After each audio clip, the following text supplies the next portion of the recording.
that got me to the point where I said that I have a deep South root, South Carolina, where it's mobile home, trailer home, farmland, little house on the prairie looking style, and that's from my mother's parents.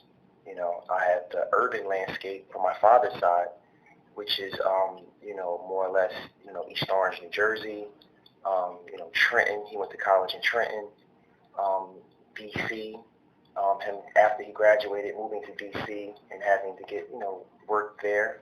My father works for the government, so moving into that suburban, new home.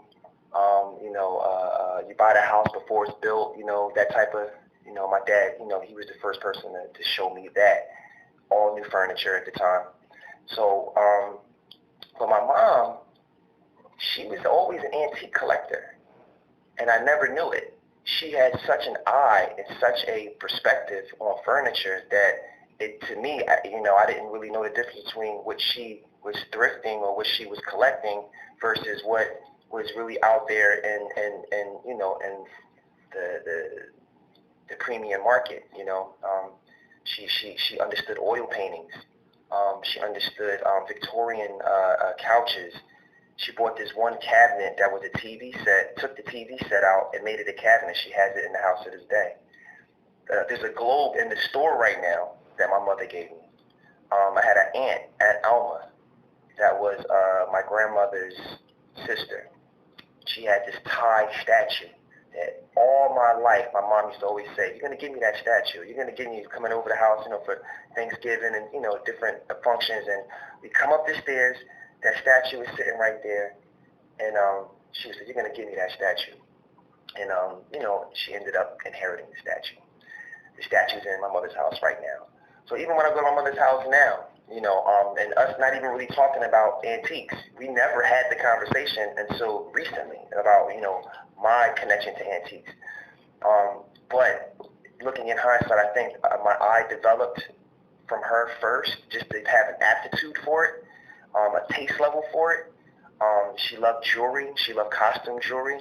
And she had a very elegant, old world aesthetic, but she knew how to modernize it. She knew how to make it hip. She wears ripped jeans right now. At 60, she wears ripped jeans. So she always got the hip part too. So that mashing up of worlds, I seen her do it. I seen her in a sneaker, and I seen her in a pump. And it was like, oh, okay, that's it. So yeah, I give my mom a lot of credit for my articulation, because she always spoke good English to me in the house. And I give my mother a lot of credit for style, 100%. And everybody who knows her knows 100% she has style. So now I get out, I go to my dad's, and my dad's he's more commercial. Whatever Home Depot says, whatever IKEA says, whatever the ladies want, he's just like, that's it. He just wants, but he's into his cars, he's into his football, he's into military. He has things that he's connected with. So, but when it comes to the home, he just leaves it up to the family. And my stepmom, she comes from Richmond, Virginia. So her mother had a very old house, and it was a time capsule. And I would look at the things that she had in there, and they weren't, it wasn't cheesy. It was 70s, it was early 80s, and it was things that, really, really remained there from when she was growing up after even my grandmother passed away, so those things were there. So now it brings me, forward. I'm in fashion, so obviously, trends are changing, and this used aesthetic started to become mainstream.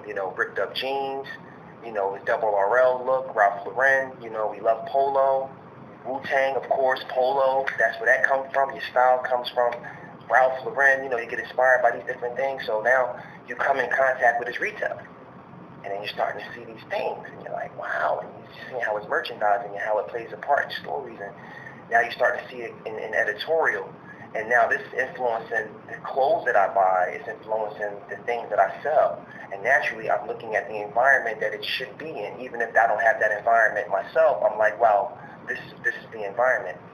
I had a store at Sheltonham Mall, and business got really bad. I'm selling urban gear, selling, polo type stuff, scotch and soda. We had super dry. We had treats horns, so we had a real heritage, art-driven aesthetic, always. But that's the store, and the store got really slow after a while. They call it a recession. A recession hit, something hit, but we really had a hard time paying the overhead. So we ended up going to the flea market as a result, and taking clothes from the back of the store to the flea market and trying to cover some of the bills that weren't being covered during the week. And this is where I got my real education, because I'm selling new clothes discounted in the front, but in the back of the flea market there's this whole collector's, vintage, clean out, like all this, so much traffic back there, and I don't understand what's going on. So I would go back there and I would start to notice things. So first I would buy a few things to put in the window of the store. I was already merchandising, I was already designing clothes, I was already a buyer, I've already been to trade shows, I've already traveled to Vegas, like I've seen a lot of things in my business. And then I had my background that we talked about.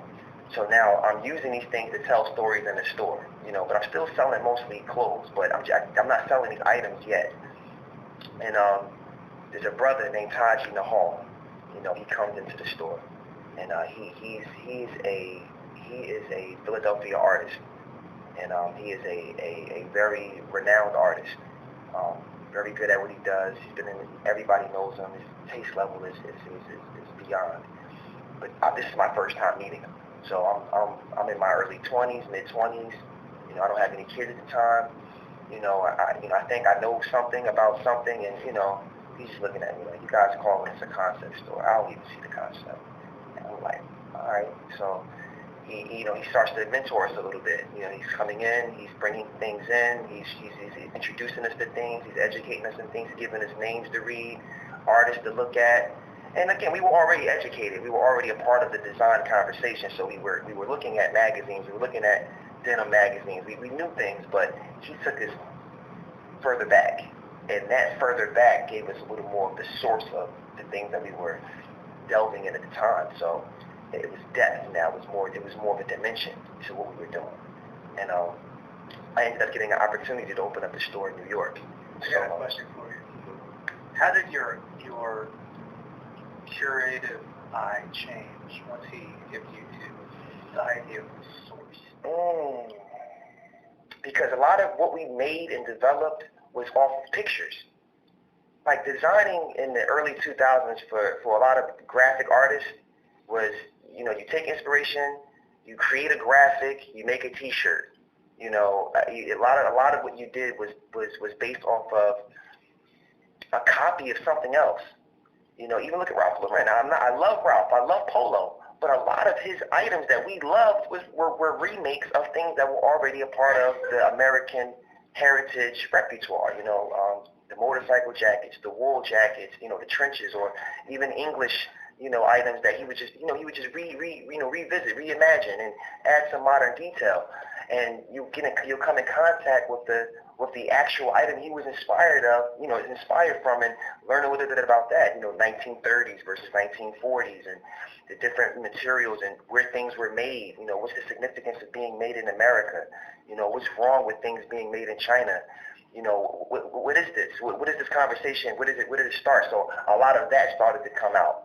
And art, and contemporary art, abstract art, performing art, mid-century modern. Oh my gosh, this guy is a mid-century modern scholar. I mean, you can't show him a chair that he's not going to know who made it and what year it came in. So this knowledge now, when you go to the flea market, I can pick somebody's nose, right? It's nothing that I will see and I won't know its value. It's nothing that I won't see and I can automatically categorize it off-site. Boom. That type of knowledge boosts you. It gives you that. When that happens, is that intellect, or is that like a bodily feeling? I don't know. Again, knowing what things look like is half the battle. Identification, awareness. So maybe my background, maybe that I had some education in my family. Maybe it was the art, intuition. But now it's time for hardcore facts. Now it's time for dates. Now it's time for time period. Now it's time to make some money. And that's the part that I feel like, he walked us into.